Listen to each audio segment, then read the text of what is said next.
انسان پر دو طرح کی کیفیات طاری ہوتی رہتی ہیں. جیسے میں نے پہلے ایک دفعہ آپ کو بتایا صدیق اور شہید کے درمیان جو فرق ہے بنیادی، کہ کچھ بنیادی طور پر لوگ ایکسٹروورٹس ہوتے ہیں، کچھ بنیادی طور پر انٹروورٹس ہوتے ہیں. ایکسٹروورٹس کھیل کود بھاگ دوڑ، لوگوں سے ملنا جلنا، گفتگو ہے، اسے دھکا دے دیا، اس سے مذاق کر لیا، اسی میں وہ خوش رہتے ہیں، بڑے مگن رہتے ہیں. تنہائی انہیں کاٹ کھانے کو دوڑتی ہے. اور ایک انٹروورٹس ہوتے ہیں کہ وہ مجلس وغیرہ کو نہیں ہوتے، اپنے تنہائی میں کہیں بیٹھے ہیں، غور و فکر کر رہے ہیں، سوچ بچار کر رہے ہیں. انہیں وہ مجلس سے زیادہ اپنا گوشہ تنہائی جو ہے وہ زیادہ عزیز ہوتا ہے. تو یہ دو مزاج اللہ نے بنائے ہیں. اسی طرح ہر انسان کے اوپر آلٹرنیٹلی کچھ کیفیات آتی ہیں جس کو ہم کہتے ہیں میرا موڈ آف ہے. ایک طرح کا قبض سا ہو جاتا ہے طبیعت میں بندش سی ہوتی ہے. کسی وقت اسی شخص کے اندر پھر انشراح سا ہو جاتا ہے، پھر ہنسنے بولنے کو جی چاہتا ہے، گفتگو کرنے کو جی چاہتا ہے. تو یہ کیفیت جب انسان کی روحانی زندگی سے متعلق ہو جائے تو اس کو پھر صوفیہ نے نام دیا قبض اور بسط. کبھی طبیعت میں انشراح ہے، انبساط ہے، طبیعت جو ہے وہ آبادہ ہے، ہر چیز میں روشنی کا پہلو آدمی دیکھ رہا ہے. ہر چیز کے اندر آپ کو معلوم ہے ایک تاریک رخ بھی ہوتا ہے کسی معاملے کا اور روشن رخ بھی ہوتا ہے. اس وقت انسان روشن رخ کو دیکھتا ہے. اور ایک وقت میں آتا ہے کہ طبیعت میں بندش سی لگ گئی ہے، جیسے اندر کوئی پکڑ لیا کسی نے. اب طبیعت جو ہے وہ بھی اپنے اندر وہ انقباض محسوس کر رہی ہے، اور پھر آدمی پیسیمسٹک ہو جاتا ہے، نا امید سا ہوتا ہے، پھر اسے ہر معاملے کا تاریک پہلو زیادہ نظر آنے لگتا ہے. تو یہ قبض اور بسط کی کیفیات ہیں. جب کبھی قبض کی کیفیت ہو، قاضی ثناء اللہ پانی پتی رحمۃ اللہ علیہ نے تفسیر مظہری میں لکھا ہے کہ قبض کی کیفیت میں اس صورت کا پڑھنا تریاق ہے. جس طرح حضور صلی اللہ علیہ وسلم کے لیے گویا کہ اس وقت جو وحی کا بند ہو جانا تھا وہ گویا کہ ایک طرح کے انقباض اور قبض کی کیفیت پیدا ہوئی تھی. اس میں اب اللہ تعالیٰ فرما رہے ہیں والضحیٰ، قسم ہے دن کے دھوپ چڑھنے کے وقت کی، واللیل اذا سجا، اور قسم ہے رات کی جبکہ وہ چھا جائے یا ساکن ہو جائے. سجا کے دونوں معنی ہے سکون. اب دیکھیے ان دونوں کو کیوں لائے؟ اس لیے کہ صبح ہے، حرکت ہے، برکت ہے، چلنا ہے، دوڑنا ہے، ہر شخص جا رہا ہے، ادھر جا رہا ہے، ادھر جا رہا ہے. رات کو سکون ہو گیا، تاریکی چھا گئی اور شور ہنگامہ ختم ہو گیا. لیکن یہ رات اور دن دونوں ضروری ہیں انسان کے لیے.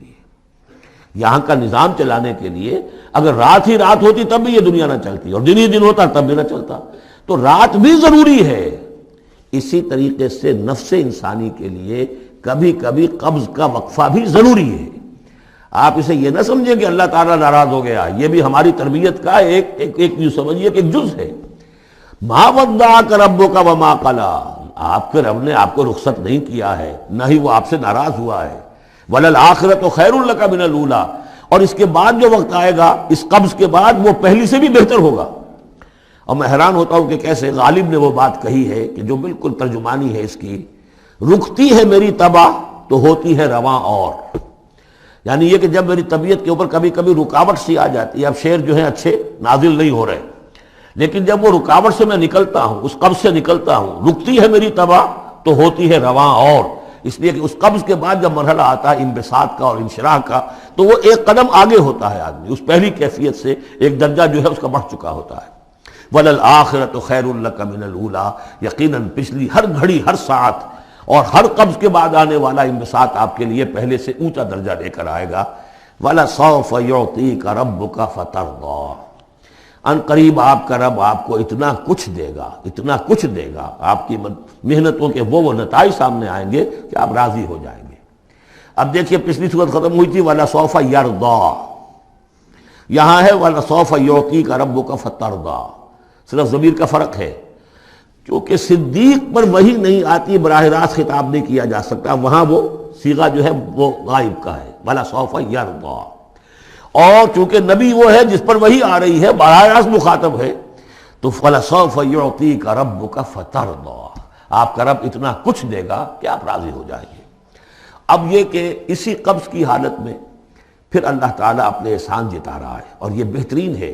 کبھی طبیعت پر ڈپریشن ہو اس طرح کی اور قبض کی کیفیت ہو تو آدمی یاد کرے کس کس مرحلے پر اللہ نے میری دستگیری فرمائی، کن کن مراحل پر اللہ تعالیٰ نے مجھے مشکلات سے نکالا. اس سے وہ حوصلہ بڑھتا ہے.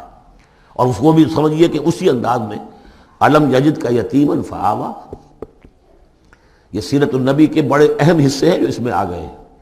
آپ کی پیدائش یتیمی میں، پوسٹیومس چائلڈ، باپ تو پہلے ہی فوت ہو چکا ہے، 6 سال کی عمر میں والدہ گئی، 8 سال کی عمر میں دادا گئے، اور وہ یعنی جو آپ نے دیکھا ہے ابتدائی زمانہ زندگی کا، تو وہ یتیمی کا۔ الم یجد کا یتیما فآویٰ، کیا اس نے اے محمد آپ کو نہ پایا کہ آپ یتیم تھے، پھر پناہ دی، آپ کے لیے بندوبست کیا، دادا کے دل میں جو شفقت ڈالی، پھر آپ کے تایا زبیر کے دل میں جو شفقت ڈالی۔ عبد المطلب کے بعد فوراً ابو طالب کا نام آتا ہے، حالانکہ یہ غلط ہے تاریخی اعتبار سے۔ عبد المطلب کے بعد کافی عرصے تک زبیر جو آپ کے تایا تھے وہ سرپرست تھے، پھر ان کے انتقال کے بعد ابو طالب کا معاملہ آیا ہے، لیکن ان کو بیچ میں سے غائب کر دیا گیا ہے۔ بہرحال اللہ تعالیٰ جو بھی کسی کے دل میں ڈالتا ہے، آخر ابو طالب کے دل میں محبت ڈالی تو کس نے ڈالی؟ وہ ہم پڑھ چکے ہیں سورہ طٰہٰ میں، وَأَلْقَيْتُ عَلَيْكَ مَحَبَّةً مِّنِّي۔ حضرت موسیٰ علیہ السلام کی موہنی صورت کے اوپر اللہ تعالیٰ فرماتے ہیں ہم نے اپنی محبت کا پرتو ڈال دیا کہ تمہیں دیکھنے کے بعد وہ قتل کرنے کے ارادے سے باز رہ گئے، ان کے ہاتھ شل ہو گئے، ایسی موہنی صورت، اسے قتل کرنا۔ وَأَلْقَيْتُ عَلَيْكَ مَحَبَّةً مِّنِّي وَلِتُصْنَعَ عَلَىٰ عَيْنِي، یہ ہوا ہے۔ تو فرمایا الم یجد کا یتیما فآویٰ ووجدک ضالا فہدیٰ، اور پھر جب آپ شعور کی پختگی کو پہنچے اور غور و فکر کا مرحلہ آیا، حقائق میں انسان کو سوچ بچار کا مرحلہ آیا، اور آپ کو دیکھا کہ آپ تلاش حقیقت میں سرگرداں ہیں، تو ہدایت دی۔ وہ آگے آ جائے گا، بہت قریب پہنچ گئے ہم، اقرأ بسم ربک الذی خلق، وہ مرحلہ جب آئے گا۔ وَوَجَدَكَ عَائِلًا فَأَغْنَىٰ، اور پایا آپ کو تنگ دست تو غنی کر دیا۔ کس طرح سے راستہ پیدا کیا ہے خدیجہ الکبریٰ رضی اللہ تعالی عنہا نے، جو بھی ان کے آپ کے محاسن دیکھے کتنی گرویدہ ہوئی ہیں۔ بڑے بڑے سردار قریش کے جو ہے ان سے نکاح کے خواہش مند تھے، انہوں نے خود جو ہے اپنی لونی کے ذریعے سے پیغام دیا ہے حضور کو۔ تو یہ ساری چیزیں جو ہے ان کی ساری دولت جو ہے وہ پوری کی پوری انہوں نے لا کر حضور کے قدموں میں ڈال دی ہے۔ وَوَجَدَكَ عَائِلًا فَأَغْنَىٰ فَأَمَّا الْيَتِيمَ فَلَا تَقْهَرْ۔ تو اے نبی تقاضے ان تینوں چیزوں کے کیا ہیں؟ ہم نے آپ کو یتیم پایا، پناہ دی، اب آپ بھی یتیم کے سرپرستی کیجئے، کسی یتیم کو اس کے اوپر کوئی جبر نہ ہو، سختی نہ ہو۔ وَأَمَّا السَّائِلَ فَلَا تَنْهَرْ، اور آپ جب کہ تلاش حقیقت میں سرگرداں تھے تو ہم نے آپ کو ہدایت دی، اسی طریقے سے اب آپ کو بھی کوئی شخص سائل بن کر آپ کے پاس آئے، سوال کرے، اسے جھڑکنا نہیں ہے۔ اسے جو بھی سائل دونوں طرح کے ہوتے، سوال کرنے والا کوئی علمی سوال، اور سوال کرنے والا کوئی مالی دولت، مالی مدد کے لیے۔ وَأَمَّا بِنِعْمَةِ رَبِّكَ فَحَدِّثْ، اور جو ہدایت تمہیں دی ہے ہم نے اب اسے عام کرو، یہ نعمت ہے، آپ کے رب کا انعام ہے، یہ ہدایت جو آپ کو عطا ہوئی ہے اس کو بیان کرو۔ اس کے بیان کرنے میں یہ بھی ہے کہ اللہ کے انعامات کا چرچا انسان کرے اس کا شکر ادا کرنے کے لیے، اور یہ بھی ہے کہ اس کو پھیلائے اور عام کرے، دوسروں تک پہنچائے، ورنہ وہ بخل ہو جائے گا کہ وہ دولت جو ہے ہدایت کی اس کو آدمی صرف اپنی ذات تک محدود رکھے اور اس کا جو خیر ہے وہ دوسروں تک نہ پہنچائے۔